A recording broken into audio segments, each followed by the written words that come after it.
Hoje iremos falar da anatomia aplicada à litíase urinária.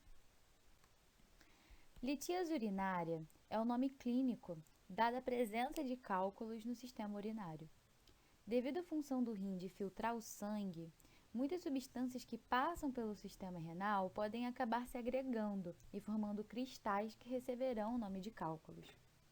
Os cristais, dependendo do local em que se situam, podem conferir resistência ao fluxo urinário normal, causando dor cuja presença e intensidade vai depender do grau de obstrução.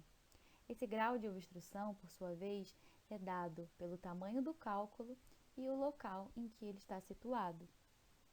Os cálculos podem ser classificados quanto à composição e características radiológicas. Bem, cálculos radiopacos são visíveis em radiografias, enquanto os radiotransparentes não podem ser visualizados. Mas no que se refere ao raio-x, esse não é um exame mais indicado para o diagnóstico desse tipo de patologia, porque ele apresenta baixa sensibilidade, cerca de 60%, e isso pode causar confusão do cálculo com outras estruturas radiopacas, e assim esse cálculo passa despercebido pelo exame. Ainda, a classificação pode ser conforme a etiologia e composição. Se é um cálculo causado por medicamento ou infecção, por exemplo, ou se é composto de oxalato ou fosfato de cálcio, dentre outros. Mas o que mais nos interessa para a nossa abordagem é a classificação dos cálculos conforme sua localização no sistema urinário. Porém, antes de entender essa localização, precisamos primeiramente compreender os rins. Os rins são órgãos que medem cerca de 10 a 12 centímetros verticais e 7 centímetros transversais. Eles são um par de órgãos bilaterais localizados na altura da 11ª e 12ª vértebras torácicas, estendendo-se até a altura da 2ª ou 3ª vértebras lombares.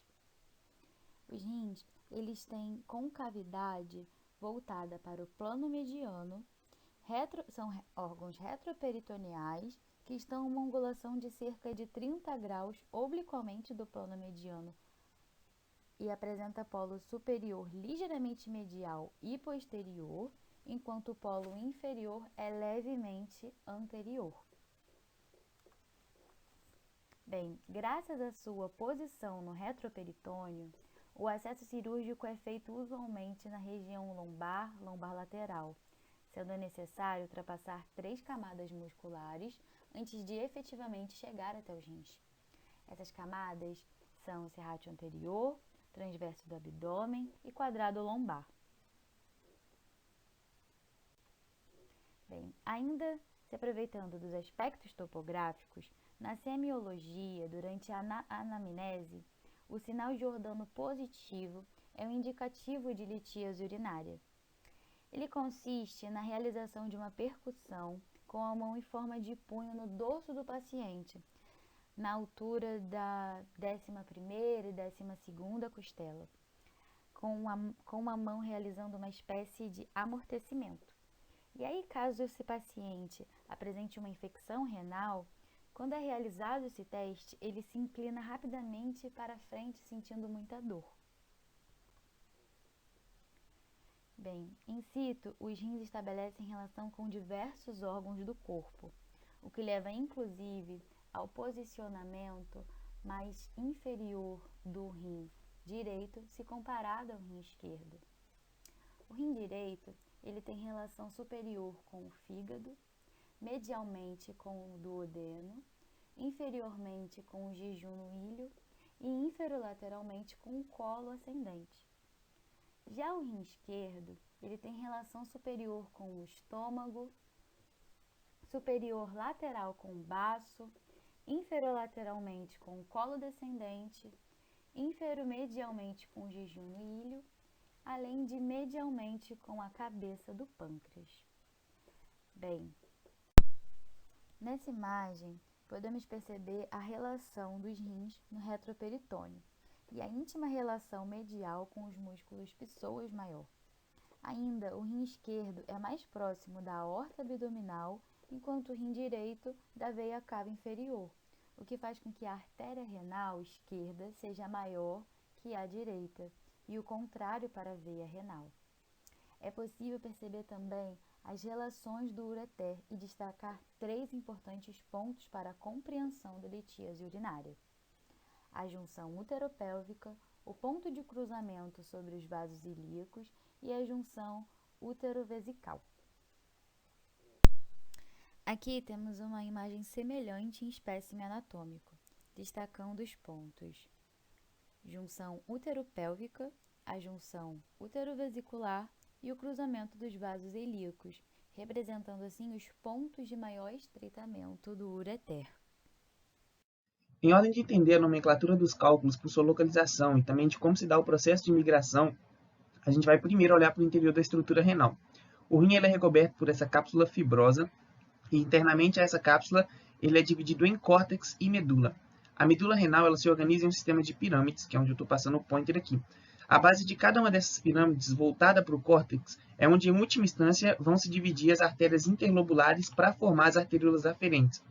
A partir das arteriolas aferentes tem início a unidade morfofuncional do rim, a qual eu vou chamar de néfron, e é ela que realiza a filtração do sangue efetivamente. Os néfrons eles podem ser classificados como justamedulares ou superficiais, de acordo com a sua localização na medula ou no córtex.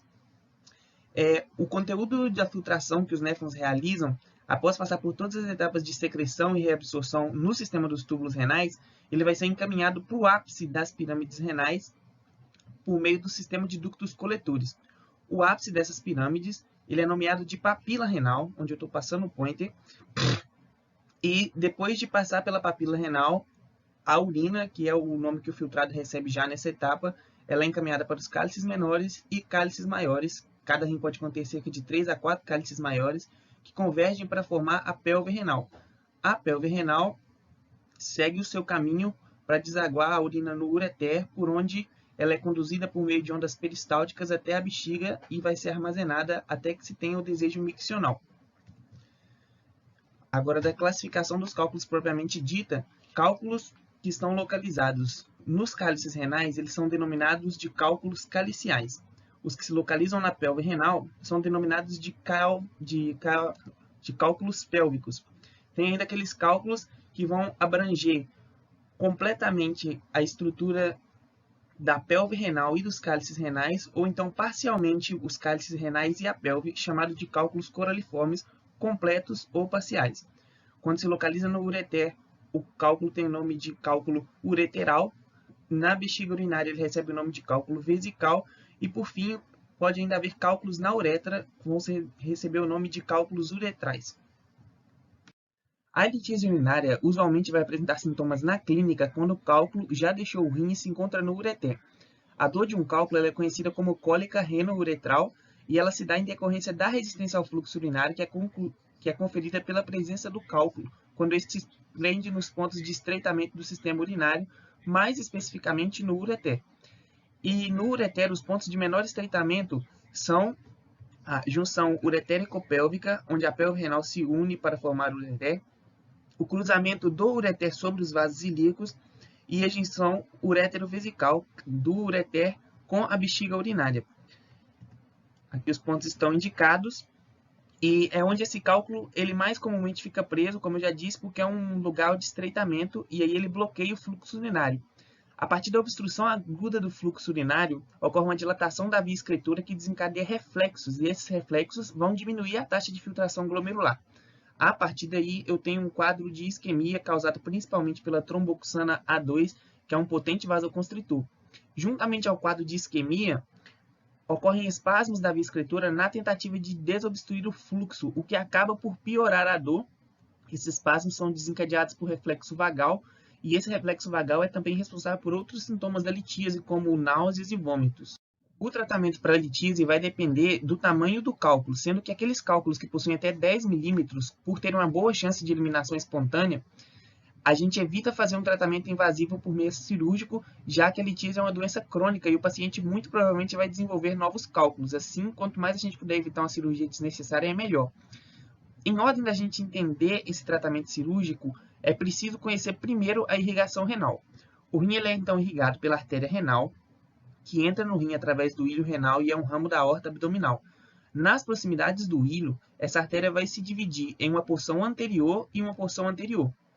Ocorre uma nova segmentação próximo já da pelve renal e a porção anterior se divide em artéria do segmento apical, artéria do segmento antero-superior, artéria do segmento antero-inferior e artéria do segmento inferior.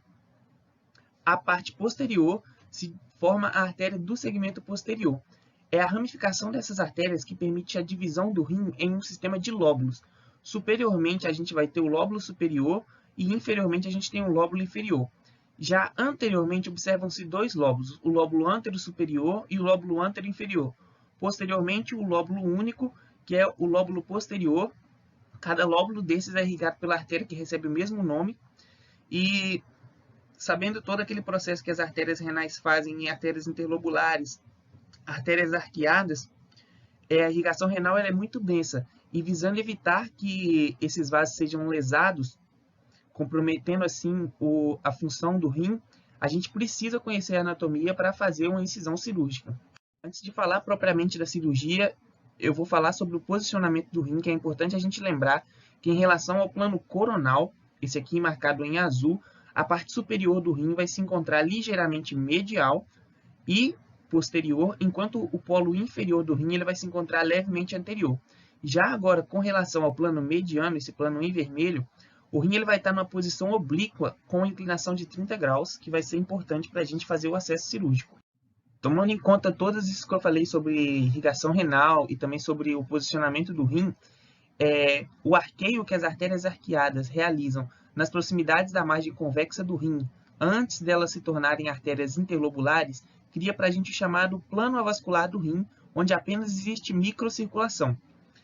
A chamada área vascular do rim, ou linha de Brodel, onde está tracejado em branco aqui, ó, é o local de escolha para as incisões cirúrgicas, pois incisões nesse local usualmente não colocam em risco grandes artérias segmentares. A partir dessa linha, é possível realizar procedimentos minimamente invasivos e danosos. Bom, aqui tem um corte no local que está sendo indicado por essa linha preta, para a gente observar as relações para um acesso no plano avascular do rim, ou no plano de Brodel. Em um traçado no plano coronal, onde ele intercepta o plano mediano perpendicularmente, então aqui a gente tem o plano coronal, e esse aqui agora é o plano mediano, os dois se interceptando, formando um ângulo de 90 graus. A gente vai dividir o rim em uma porção anterior e outra posterior ao plano coronal. Pegando do plano coronal novamente, uma inclinação de 30 graus no sentido horário a partir desse plano, ou também, agora pegando o plano mediano, uma inclinação de 60 graus no sentido anti-horário, a gente consegue inserir obliquamente um catéter nessa linha que foi formada aqui e vai nos permitir o acesso ao interior do rim sem gerar grandes danos às artérias, porque essa é uma área de microcirculação. Entender essa vascularização renal é importantíssimo para cirurgias. Existem algumas opções cirúrgicas para retirada dos cálculos e eu vou falar aqui agora nos procedimentos abertos.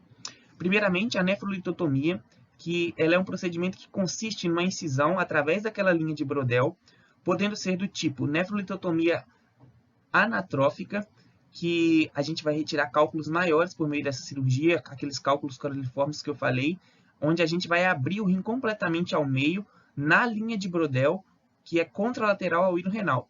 Pode ser também uma nefrolitotomia radiada, se eu sei que o cálculo está, por exemplo, no polo inferior do rim, e a gente abre só o segmento específico. O objetivo da incisão na área de Brodel, na linha de Brodel, é porque o controle vascular é muito melhor e por ser uma área de microcirculação, a chance do sangramento ela é muito menor. Em outros locais, para abertura da pelve ou do ureter, também podem ser usados na cirurgia. Aqui a gente tem uma pielolitotomia, que é a abertura da pelve renal. E agora eu mostro para vocês uma ureterolitotomia, que a gente abre o ureter para a retirada do cálculo. A escolha do procedimento ela sempre vai depender da determinação do tamanho e da localização do cálculo e principalmente do conhecimento sobre a anatomia vascular para evitar grandes danos, uma vez que eu posso precisar realizar mais a cirurgia no futuro, porque é uma doença crônica.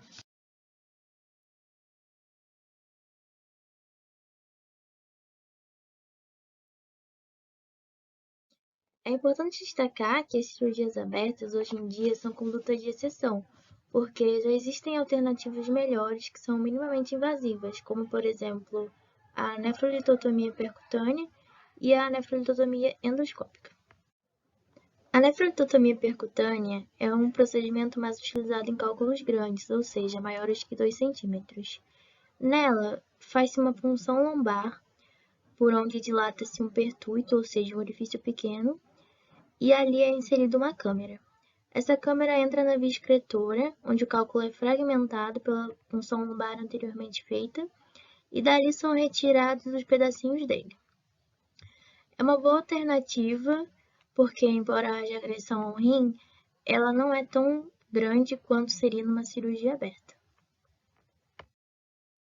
Na nefrolitotripsia endoscópica, o que acontece é que um aparelho endoscópico ele entra por via uretral, passando pelo ureter até chegar ao rim.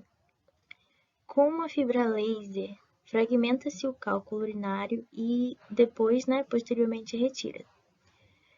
Hoje em dia, esse é o procedimento mais utilizado no tratamento da litíase urinária, por ser minimamente invasivo, portanto, uma melhor alternativa.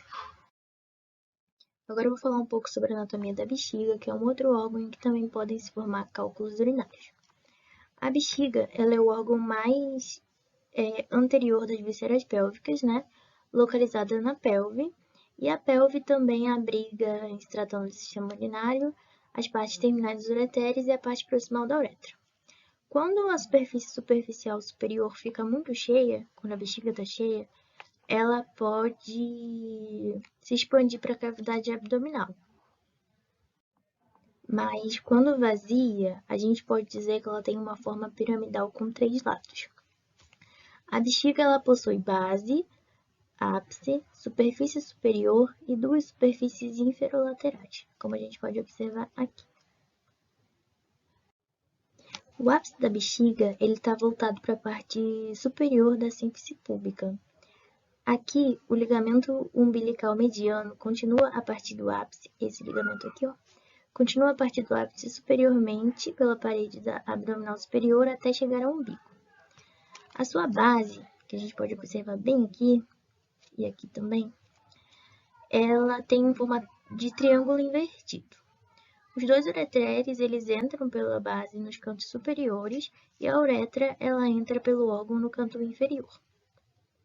Diferentemente da constituição do resto, que a mucosa é fixada frouxamente à parede, na base o revestimento da mucosa é liso e se fixa fortemente a camada de tecido muscular liso subjacente, como a gente observa bem aqui nessa imagem muito bem. E essa região ela é conhecida como trígono da bexiga. Já as superfícies inferolaterais ficam alojadas entre os músculos levantadores do ânus, no diafragma pélvico e o músculo obturador interno adjacente. Já o colo da bexiga, ele é a parte mais inferior do órgão e também a parte mais fixa, envolvendo a origem da uretra no ponto em que as superfícies inferolaterais e a base se cruzam, como a gente observa bem aqui nessa imagem. Ele está ancorado nessa posição por um par de fibras musculares rígidas que conectam o colo e a parte pélvica da uretra, a porção posterior inferior de cada osso púbico. Esse ligamento ele tem diferença entre os sexos. Nas mulheres, ele é conhecido como ligamento pulvo-vesical, observado aqui nessa imagem. Já nos homens, o ligamento abraça a cápsula prostática, sendo conhecido como ligamento pulvo-prostático. Após ver um pouco a anatomia da bexiga, agora a gente pode destacar que em alguns pacientes as pedrinhas ou cálculos formados nos rins podem migrar para o ureter, causando sua obstrução, e também para a bexiga, na qual os sais insolúveis se precipitam nesses pequenos cálculos, formando cálculos maiores ainda. Frequentemente, esses pacientes apresentam problemas com o esvaziamento da bexiga urinária, deixando uma urina residual que pode se tornar infectada, alterando seu pH e permitindo mais precipitação ainda de sais insolúveis, o que aumenta ainda mais os cálculos. Caso esses cálculos sejam suficientemente pequenos, podem ser removidos por via transuretral utilizando instrumentos especializados. Mas, caso as pedras sejam muito grandes, pode ser necessária a realização de uma incisão suprapúbica para acessar a bexiga por via retroperitoneal e removê-los. E essas são as referências do nosso trabalho. Esperamos que tenham gostado.